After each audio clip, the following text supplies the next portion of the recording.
अंदर की खबर आज सीधे अयोध्या पर होगी, क्योंकि रामलला की प्राण प्रतिष्ठा होने वाली है। पूरे देश को इंतजार है उस मंगल घड़ी का। तैयारियां पूरी हो रही हैं, लेकिन कुछ लोग क्या तैयारियां कर रहे हैं, राम के नाम पर सियासत कैसे फुल ऑन कर दी जाए और देश इनको जवाब देने के लिए कैसे तैयार है, ये आपको आज अंदर की खबर बताएंगे।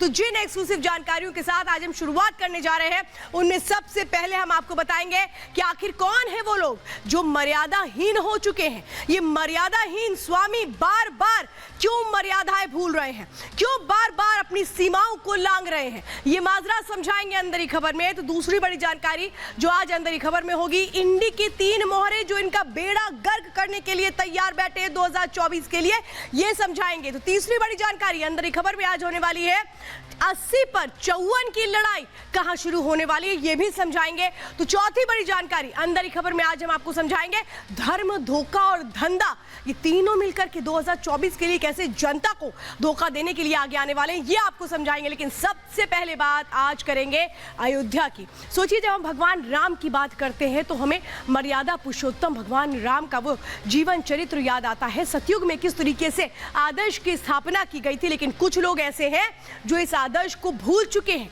प्राण प्रतिष्ठा पर जो सियासी युद्ध शुरू हो चुका है, इसके मायने हम आपको समझाएंगे। भगवान श्री राम जिस भी युग में रहे, उन्होंने कैसे जीवन समाज में आदर्श की स्थापना हो, उसका एक बहुत बड़ा एक तरह से मार्गदर्शन दिया। तो देखिए, प्राण प्रतिष्ठा पर कैसे सियासत हो रही है। भगवान राम का तो नाम जपना चाहिए था, उनके एक तरह से आगमन का जो इंतजार है उसकी तो तैयारियां होनी चाहिए थी। लेकिन यहाँ पर कुछ लोग ऐसे हैं जो सियासत से बाज नहीं आते हैं, वो भूल जाते हैं भगवान श्री राम ने समाज में आदर्श की स्थापना के लिए किस तरीके से तमाम वो उदाहरण पेश किए थे। 16 गुणों से अलंकृत भगवान श्री राम थे। हर युग में आदर्श चरित्र के तौर पर जाना जाता है भगवान श्री राम को।